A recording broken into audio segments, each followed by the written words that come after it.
ఎల్లందుపట్లో ఉన్నటువంటి బస్టాండ్ ప్రాంతం నుంచి వేడారాకు సంబంధించినటువంటి జాతరలో భక్తుల సౌకర్యం కోసం ఖమ్మం డిపో నుంచి బస్సులు విడుదల చేయడం జరిగింది.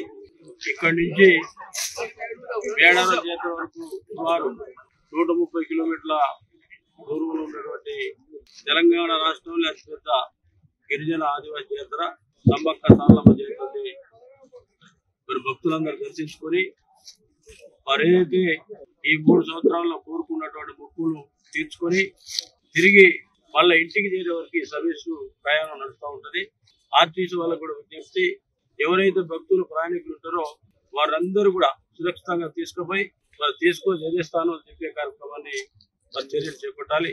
వాటితో పాటు వారికి ఆరోగ్యాలకు సంబంధించినటువంటి విషయాలైనా కూడా జాగ్రత్తగా పరిశీలించి బస్సు ఎక్కే సమయం నుంచి బస్సు దింపే వరకు ఎలాంటి అవాంఛనీయ సంఘటనలు జరగకుండా, అదేవిధంగా ఏదైతే బస్సు ఎక్కే బస్టాండ్ పరిసర ప్రాంతం ఉన్నదో అక్కడ ఉన్న ప్రాంతాన్ని పరిశుభ్రంగా ఉంచుకొని భక్తులు వచ్చి సుమారు 1 గంట గంటన్నర కూర్చొని వెయిట్ చేయాల్సిన అవసరం వస్తుంది. ఆ సమయంలో వారికి జ్వరాలు కావచ్చు, ఏదైనా ఆరోగ్యానికి ఇబ్బంది జరిగే పరిస్థితుల్లో ఇక్కడ ఉన్నటువంటి మున్సిపాలిటీకి సంబంధించినటువంటి అధికారులు కావచ్చు, అదేవిధంగా ఆర్టీసీ అధికారులు కూడా ప్రయాణికులను జాగ్రత్త చూసుకొని వారికి వారి బాగోగులు చూసే బాధ్యత కూడా వారు తీసుకోవాలి.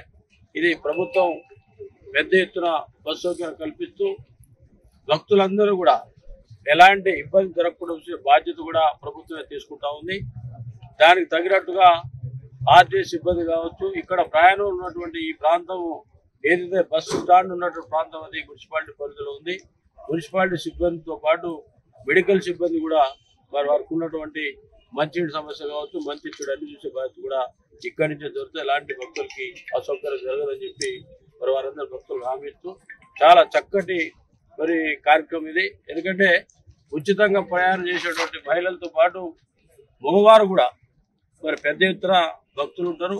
వాళ్ళు తరలించే దాంట్లో సిస్టమ్ ప్రకారంగా అంటే 1 by 1 సీరియల్ గా ఎవరికి వారు నెట్టుకొని కొట్టుకొని కాళ్ళు నెట్టుకునే పరిస్థితి కాకుండా జాగ్రత్తగా ప్రయాణం చేస్తే ఆ భగవంతుడు ఏదైతే అమ్మవారు మీకు అయితే ఆశీర్వదించిందో ఆ కోరికలను నెరవేర్చుకొని తిరిగి మళ్ళా కొత్త కోరికలు కోరుకొని తిరిగి వచ్చే విధంగా ప్రయాణం చేయాలని చెప్పి విజ్ఞప్తి చేస్తూ సెలవు తీసుకుంటున్నాను.